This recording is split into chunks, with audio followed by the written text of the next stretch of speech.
Share market जुआ है, उसमें पैसा नहीं लगाना चाहिए, बहुत लोग उसमें बर्बाद हो गए, आपको भी पैसा नहीं लगाना चाहिए। क्या आपने भी ये सब बातें सुनी हैं? तो आपने सही सुना है। कई बार ऐसा होता है दोस्तों कि लोगों के पैसे डूब जाते हैं शेयर मार्केट में और वो कंप्लीटली एग्ज़िट कर जाते हैं।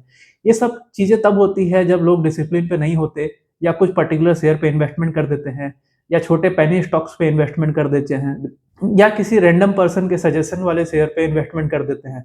फिर वो बोलते हैं स्टॉक मार्केट जुआ है। अगर आप स्टॉक मार्केट को एक बिज़नेस की तरह लेंगे तो डेफ़िनेटली आपका अच्छा रिटर्न बनेगा।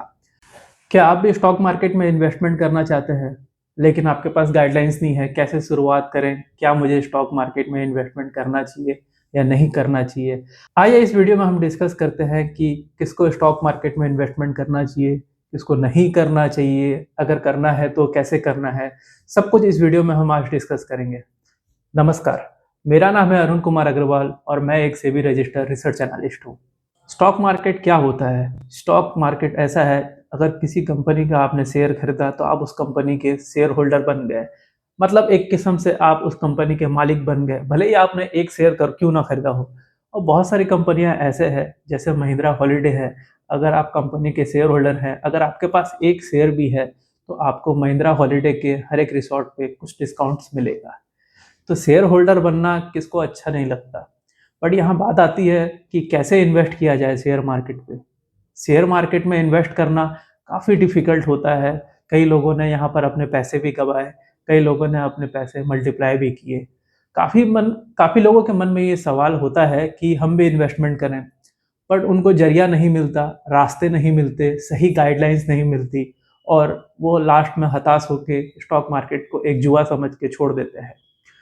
मेरी बातों का भरोसा कीजिए दोस्तों, अगर आप स्टॉक मार्केट को एक बिज़नेस की तरह लेंगे तो आप एक अच्छा रिटर्न बना सकते हैं।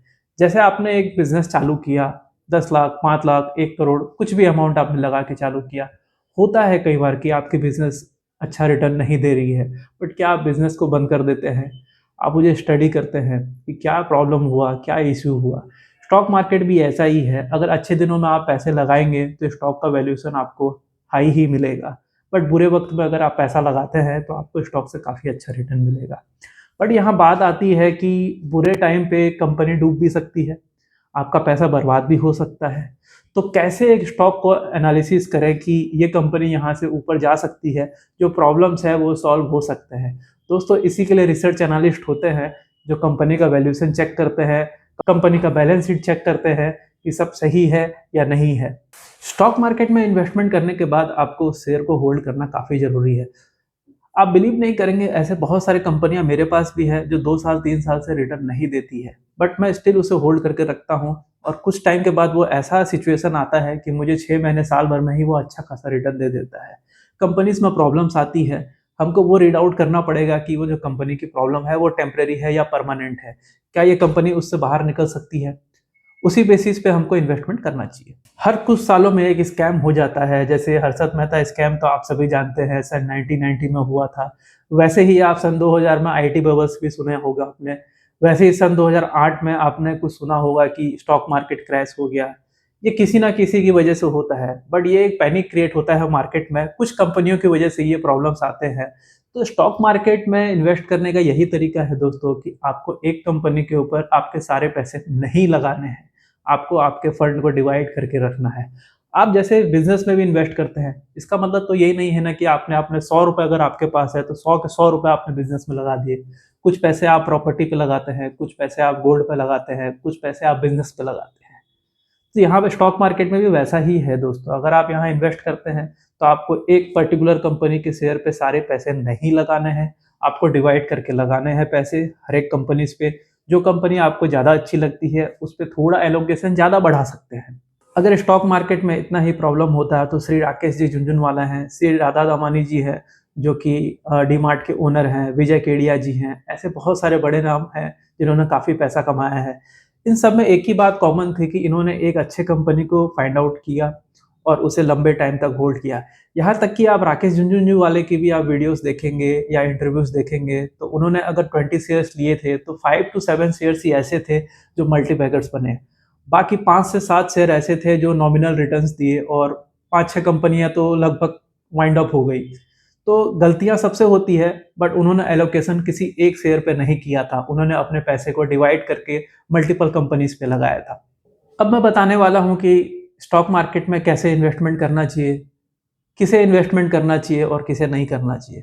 तो हमारी फर्स्ट क्राइटेरिया आती है एज ग्रुप 20 से 27 के अप्रॉक्स।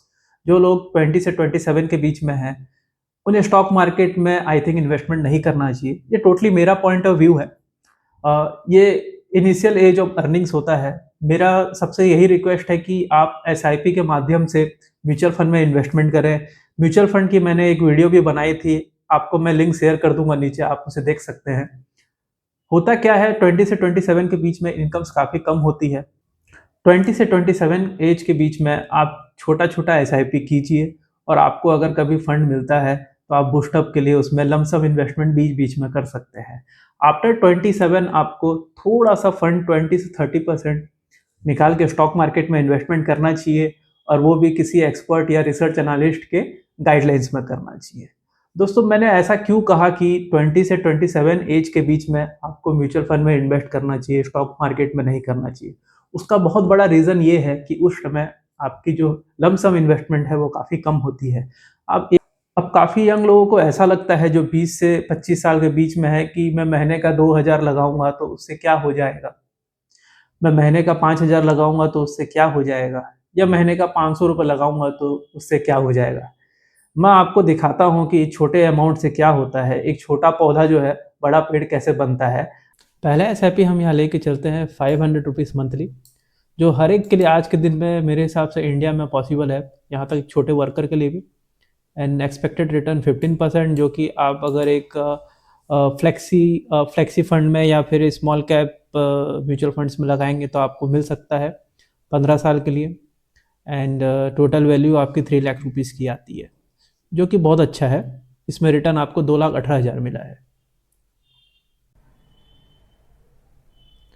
अब हम चलते हैं दूसरे एसआईपी की तौर, जिसका इन्वेस्टमेंट अमाउंट मंथली होता है 5,000 रुपीज़, जो 25,000 सैलरी वालों के लिए सिर्फ 20% ही होता है। ये काफ़ी नॉमिनल है आई थिंक सबके लिए, एक फ्यूचर अच्छा बनाने के लिए। 15% रिटर्न आपको एक स्मॉल कैप या फिर फ्लेक्सी म्यूचुअल फंड से मिल सकता है। 15 साल के लिए आई थिंक करना चाहिए before you get into the stock market. इसकी टोटल वैल्यूशन हो जाएगी लगभग 30,81,000, 30 लैक्स, जो कि बहुत अच्छा अमाउंट होता है। उस एज में आप एक नया बिजनेस भी चालू कर सकते हैं, अपना घर भी ले सकते हैं, या फिर आपको बच्चों को हायर एजुकेशन के लिए लेके जाना है तो वो भी कर सकते हैं। आपको इन्वेस्टमेंट 27 के बाद जब करना है, 27 28 अप्रॉक्स एज के बाद जब आप स्टॉक मार्केट पे उतरेंगे, तो अगर आपकी 100 रुपये की म्यूचुअल फंड है टोटल वैल्यू, तो आप उसमें 20 से 30 रुपये निकाल के आप स्टॉक मार्केट में एंट्री ले सकते हैं। बट तब भी आपको किसी के गाइडेंस में ही अंदर आना है। मेरा रिकमेंडेशन तो ये रहेगा कि आप किसी रिसर्च एनालिस्ट को हायर करें, वो आपको डेफिनेटली अच्छा गाइडलाइंस देंगे। अब बात आती है कि हमने थोड़ा थोड़ा इन्वेस्टमेंट चालू कर दिया, 27 के बाद 20-30% हो गया। इन्वेस्टमेंट के लिए क्या क्या चीज़ें हमें ध्यान में रखना चाहिए? सबसे पहले इन्वेस्टमेंट के लिए ज़रूरी होता है कि हमें राइट स्टॉक को चूज़ करना ज़रूरी है। किस शेयर में हम पैसा लगा रहे हैं, किस कंपनी में हम पैसा लगा रहे हैं, ये बहुत ज़रूरी होता है। बट उससे भी ज़्यादा ज़रूरी होता है कि हम किस समय पैसा लगा रहे हैं, मतलब किस भाव पे लगा रहे हैं। अगर आप हायर वैल्यूएशन पे लगा रहे हैं, एक शेयर 100 रुपए की अगर हायर वैल्यूएशन है उसकी, और अंडर वैल्यूएशन 80 पे है या 70 पे है, आपने 100 रुपए पे लगा दी, ये जस्ट एग्जाम्पल है, तो आपका रिटर्न काफ़ी कम रहेगा, क्योंकि जब फेयर वैल्यू आएगा 100 रुपए, तब आपका बाइंग प्राइस ही 100 रुपए था। तो एक स्टॉक जब भी आप लेते हैं, राइट कंपनी चूज करना बहुत इंपॉर्टेंट है। बस किस समय पे किस भाव पे आप ले रहे हैं वो उससे भी ज़्यादा इंपॉर्टेंट है। आगे उससे भी इंपॉर्टेंट ये होता है कि आप उसे कितने लंबे टाइम तक होल्ड करते हैं, कितने डिसिप्लिन के साथ उसे होल्ड करते हैं। ये सब चीज़ें बहुत ज़रूरी है। ऐसा नहीं है कि मतलब किसी ने बोल दिया एचडीएफसी बैंक लेना है, जस्ट एग्जांपल लेना नहीं है। एचडीएफसी बैंक आपने ले लिया, किसी ने कहा कि मतलब आप खरीद लो यहाँ से 20% चलेगा, बट 20% किस भाव से चलेगा उन्होंने बोला था, कितना समय लगेगा। कई लोग ऐसा करते हैं कि एचडीएफसी बैंक ले लिया, प्राइस आई थिंक 1500 होगा, मुझे एक्यूरेटली देखना पड़ेगा, 1500 होगा, वहाँ से 10% नीचे आ गया, एग्जिट कर जाते हैं क्योंकि शेयर नीचे चले गया। ऐसा नहीं है, आपको उसे होल्ड करना पड़ेगा। अगर 20% का टारगेट दिया गया है तो आपको 1800 तक डेफिनेटली वेट करना चाहिए। यहाँ पर कंप्लीटली पेशेंस रखने की ज़रूरत है। पेशेंस बहुत बड़ा यहाँ पर गेम प्ले करता है। कई लोग मार्केट से एग्ज़िट हो जाते हैं क्योंकि लॉस पे चले गया। आज अगर अभी देखेंगे आप, मार्केट तो काफ़ी समय से डाउन है। मेरे भी काफ़ी शेयर्स अभी डाउन है। बट मैंने एक भी शेयर नहीं बेचा है क्योंकि मुझे पता है मैंने सही वैल्यूएशन पे लिया है। कंप्लीट मार्केट अभी डाउन है, सबका पोर्टफोलियो अभी डाउन है। अगर आप अभी देख लेंगे तो अच्छे से अच्छे म्यूचुअल फंड का रिटर्न भी नहीं मिला है, काफ़ी कम मिला है या फिर नेगेटिव पे है, क्योंकि ओवरऑल मार्केट में ही मंदी है अभी। तो आपको ये सब चीज़ें चेक करने की ज़रूरत है कि या मेरा ही स्टॉक डाउन है या सबका स्टॉक डाउन है। नेक्स्ट क्राइटेरिया हमारी आती है 50 प्लस एज वाले के लिए। अगर आप 50 प्लस एज में हैं तो मेरा आपसे यही सजेशन है कि आप स्टॉक मार्केट में एंट्री ना लें, आप म्यूचुअल फंड में ही इन्वेस्ट करें।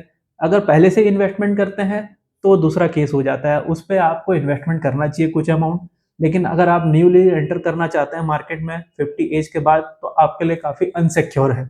आपको म्यूचुअल फंड में इन्वेस्टमेंट करना चाहिए, वो भी लार्ज कैप में ही करना चाहिए। अच्छे अच्छे लार्ज कैप हैं जो आप इन्वेस्ट कर सकते हैं। टाटा के लार्ज कैप म्यूचुअल फंड में आप इन्वेस्ट कर सकते हैं, काफ़ी सेफ है।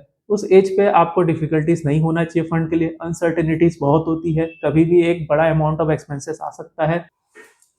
अगर आपका कोई भी सवाल है तो नीचे कमेंट बॉक्स पे डालिए, मैं उसे आंसर करने की पूरी कोशिश करूंगा।